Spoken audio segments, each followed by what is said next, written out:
السلام علیکم ورحمۃ اللہ وبرکاتہ۔ اعوذ باللہ من الشیطان الرجیم، بسم اللہ الرحمن الرحیم۔ رب اشرح لی صدری ویسر لی امری واحلل عقدۃ من لسانی یفقہوا قولی، رب زدنی علما، آمین۔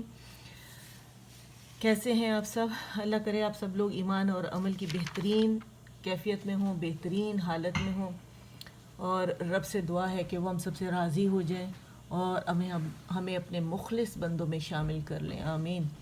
جیسا کہ آپ سب کو معلوم ہے کہ ہم نے دعاؤں کا سلسلہ شروع کیا ہوا ہے، اور تاکہ تجوید سے سکھائی جائیں یہ دعائیں ساری، اور پھر شعور سے مانگی جائیں۔ اللہ کرے کہ میں اسے سکھانے میں اور آپ اسے سیکھنے میں کامیاب ہو جائیں، آمین، اور رب ہم سے قبول فرمائے۔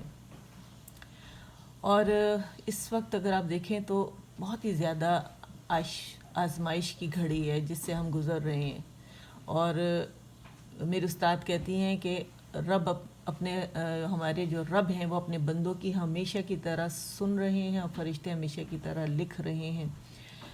اور اس وقت بھی میرا رب جو ہے وہ ہم سب کو دیکھ رہا ہے کہ ہم میں سے کون ہے جو بے شعوری میں کیے ہوئے اعمال کو چھوڑ کر اور شعور کے ساتھ توبہ کر کے اور میری طرف رجوع کر رہا ہے، یا نیکی کی روش اختیار کر رہا ہے اور مجھ سے جڑنے کی کوشش کر رہا ہے، اور مجھ سے معافی مانگ رہا ہے تاکہ میں اسے معاف کر دوں، اور کون ہے جو آخرت کو سامنے رکھ کر خود کو بدل رہا ہے۔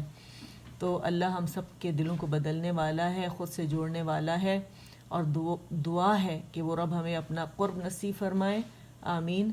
اور اللہ تعالیٰ فرماتے ہیں کہ انسان پر جو بھی مصیبت یا پریشانی آتی ہے تو اس کے اپنے ہاتھوں ہی کی کمائی ہوتی ہے۔ ہاں، بسا اوقات گیہوں کے ساتھ گھن بھی پس جاتا ہے۔ یہی حال زندگی اور دنیا کا ہے کہ آزمائشوں اور مصیبتوں میں بڑے چھوٹے سب مارے جاتے ہیں، جیسے آج کل ہو رہا ہے کہ بیماری کہاں سے شروع ہوئی، کہاں پھیلی ہے نا۔ تو بہرحال بس یہ سب بتانے کا مقصد یہی تھا کہ ہمیں کثرت سے استغفار کرنا چاہیے، اور اللہ تعالیٰ ہمیں آزمائشوں سے محفوظ رکھیں، ٹھیک ہے، اور اپنے نیک بندوں میں ہمیں شامل کریں، آمین۔ اور بیمار پرسی کی دعائیں میں آج کل سکھا رہی ہوں، تو یہ دعائیں جو ہیں آپ فون پر بھی، میں نے جیسے کہا آج کل جیسے لاک ڈاؤن ہے تو گھر پر ہیں، آپ فون اٹھائیں اور طبیعت پوچھیں۔ کوئی کسی بیماری کی وجہ سے بھی بیمار ہو سکتا ہے، سیزنل النیسز وغیرہ ہوتی ہیں، ٹھیک ہے نا، تو آپ ان پہ دم کر سکتے ہیں، ٹھیک ہے۔ اور اس میں ایک قصہ میں مختصر سا جو اپنے سے کو سامنے رکھ کے میں آپ کو بتاؤں کہ میرے بھانجی کی ایک وقت طبیعت خراب ہو گئی تھی، اور کیونکہ آج کل جیسے ڈسپلے کا کلچر ہے تو بچے تھوڑی سی بھی کوئی حرکت کرتے ہیں تو فوراً والدین اس کی ویڈیو بنا کے اور اس کو ڈال دیتے ہیں سوشل میڈیا پہ یا اپنے رشتہ داروں میں یا ادھر ادھر۔ تو میں نے جیسے آپ لوگوں سے کہا ہے کہ بہت سارے مطلب ایسے لوگ ہوتے ہیں کہ پتہ نہیں وہ کس نیت سے دیکھ رہے ہیں، اور اکثر میں منع کرتی ہوں سب کو کہ ایسا نہ کریں، نظر بھی لگ جاتی ہے، اچھے دل سے بھی نظر لگتی ہے۔ خیر، لانگ سٹوری شارٹ، ایک دفعہ کال آئی کہ میرا بھانجا جو ہے وہ اسکول میں کولیپس ہو گیا، ٹھیک ہے، اور وہ رات کو انہوں نے ویڈیو بھیجی، میں نے کوئی زیادہ غور سے نہیں دیکھی، لیکن کیونکہ میں پڑھا رہی تھی، تیاری کر رہی تھی اپنی نیکسٹ کلاس کے لیے، تو میں نے کوئی غور سے نہیں دیکھا، لیکن جب مجھے اطلاع آئی تو میری بہن خود بھی ڈاکٹر ہے، وہ دوسرے سٹی میں تھی، بچہ جو ہے خالہ کے ساتھ رہتا تھا نا اسکول کی وجہ سے، تو وہ جناب کیا ہوا کہ اسے مجھے کال کی دعا کرو کہ وہ کولیپس ہو گیا، ایمبولینس اسے ہاسپٹل لے کے جا رہی تھی۔ میں بہت پریشان ہوں، پینک ہو گئی، کیا کروں، اور مجھے غصہ بھی آیا کہ یہ ضرور رات کی ویڈیو والا کمال ہوگا، کہ اس پہ ضرور، اس سے میں نے فوراً ویڈیو کھولی تو ایسی حرکتیں کر رہا تھا کہ واقعی اس پہ پیار آ رہا تھا۔ تو میں نے خیر دعائیں پڑھی، اللہ سے دعا کی، بہت گڑ گڑا کے، گھر والوں سے بھی کہا کہ جا نماز بچھاؤ اور دعا کرو، اللہ تعالیٰ سے نماز پڑھو، دعا کرو کہ یہ ہو گیا اس کے ساتھ، تو سب بہت پریشان ہوئے، دعائیں کرنے لگے۔ خیر پھر کیا ہوا کہ اطلاع آئی کہ وہ بچہ کچھ دنوں کے بعد ہاسپٹل سے گھر لایا گیا۔ جب وہ گھر آیا تو ویڈیو کال پہ میرے ساتھ میں نے اس بچے کو دیکھا، لیکن وہ بالکل ایسا تھا، کیونکہ ایسے سائن سمٹمس سے اسٹروک کے، چل نہیں سکتا تھا بچہ، ہاتھ اٹھ نہیں سکتا تھا، پین ہو رہا تھا، سیویئر پین میں تھا، میں اس سے بات کروں تو آنکھیں بھی نہیں اٹھا پا رہا تھا، ایسی حالت تھی بہت۔ مجھے خیر میں اس وقت اس کے سامنے تو میں کچھ نہیں کیا، لیکن میں بہت روئی، اللہ سے میں نے دعا کی، اور پھر مجھے خبر آئی رات کو 2:30-3 بجے کہ کہ میں ابھی ہاسپٹل سے آئی ہوں، اسے ہاسپٹل لے کر گئی تھی، جب ویڈیو کال ہوئی اس کے بعد اسے بہت زبردست پین اٹھا اور اسے ایڈمٹ کر لیا گیا، سمجھ نہیں آ رہا کیا ہو رہا تھا. خیر پھر ٹریٹمنٹ ہوا، پھر گھر آیا، اسی کنڈیشن میں تھا وہ بچہ، جس کنڈیشن میں ایسا تھا کہ نہ خود سے کپڑے بدل سکتا تھا، نہ بیٹھ سکتا تھا، نہ کھا پی سکتا تھا، سیویئر پین میں تھا. ڈاکٹر کی سمجھ میں نہیں آ رہا کہ ساری ٹیسٹ رپورٹس وغیرہ سب کلیئر ہیں، کچھ نہیں ہے ایسے، تو یہ مفلوج کیوں ہے، نہ دماغ کام کر رہا ہے. آپ لوگوں نے سنا ہے نا کہ نظر جو ہے وہ اونٹ کو ہانڈی میں اور انسان کو قبر میں پہنچاتی ہے. خیر بہرحال کیا ہوا کہ ایک دفعہ پھر خبر آئی مجھے کچھ دنوں کے بعد کہ وہ تو ہاسپٹلائزڈ، فریز ہو گیا بالکل. پہلے تھوڑا بہت بول بھی لیتا تھا، اب وہ بھی ختم ہو گیا، اب پیر بھی نہیں اٹھا کے چل سکتا. تو میری بہن نے کال کی، کہتے ہیں ہم نے سب سے کہا اس پہ دعا پڑھو، ہمیں تمہارا خیال فوراً تم ایسے کرو اس پہ دعائیں پڑھو. تو جو دعائیں میں صبح کے وقت اور شام کے وقت پڑھتی تھی، جتنی دعائیں تھیں، وہ نظر کی دعائیں بھی تھیں، وہ حفاظت کی دعائیں بھی تھیں، اور الحمدللہ مجھے سب زبانی یاد ہیں، اور سب جادو کی دعائیں بھی تھیں. میں نے کہا اس کے کان کے ساتھ فون لگاؤ، میں نے فون اس کے کان کے ساتھ انہوں نے لگایا اور میں نے یہ دعائیں پڑھنا شروع کی. جب وہ دعا ختم ہوئی ہے اور میں نے پھر اس سے کہا نام لیا کہ تم بالکل صحیح ہو، شاباش اٹھ جاؤ. تو تھوڑی دیر کے بعد فون میں نے بند کر دیا، میں رو رہی تھی، ظاہر میں اللہ سے دعا بھی کر رہی تھی ساتھ ساتھ.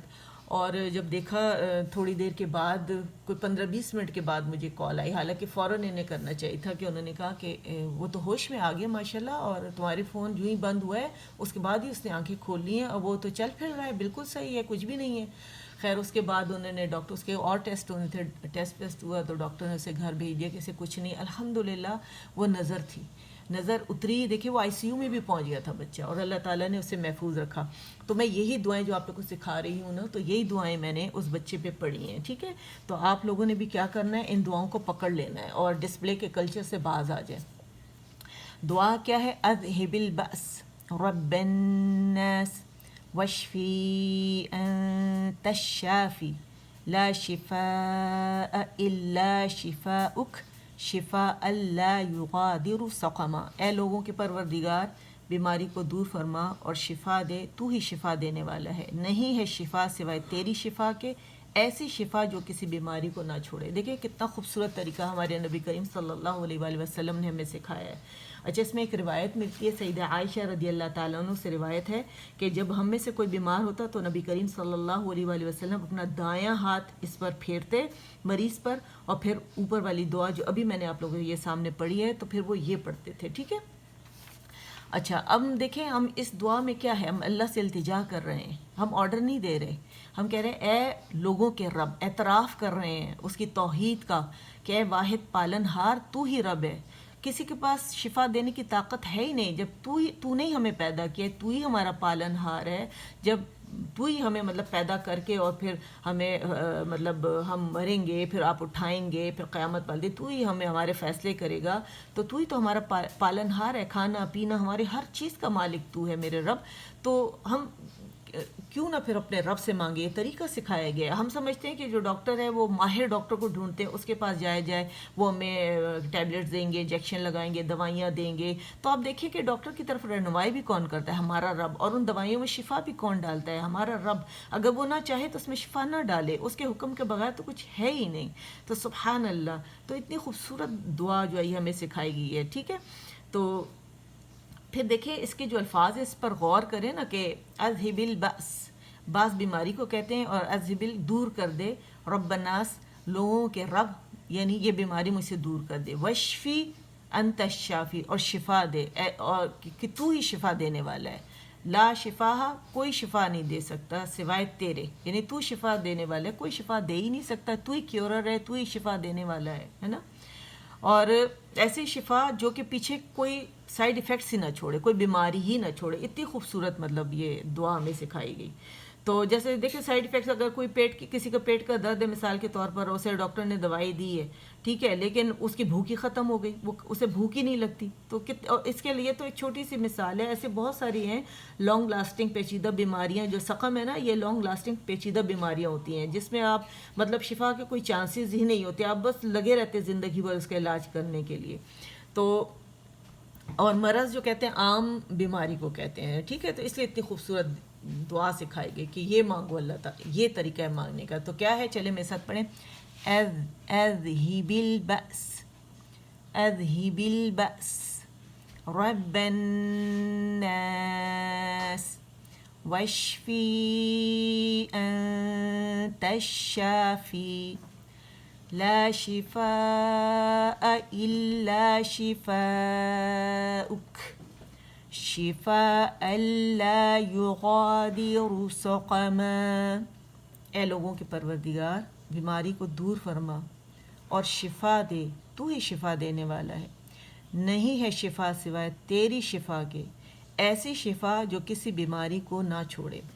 اذهب البأس رب الناس واشفي أنت الشافي لا شفاء إلا شفاؤك لا شفاء إلا شفاؤك شفاء لا يغادر سقما۔ السلام علیکم ورحمۃ اللہ وبرکاتہ۔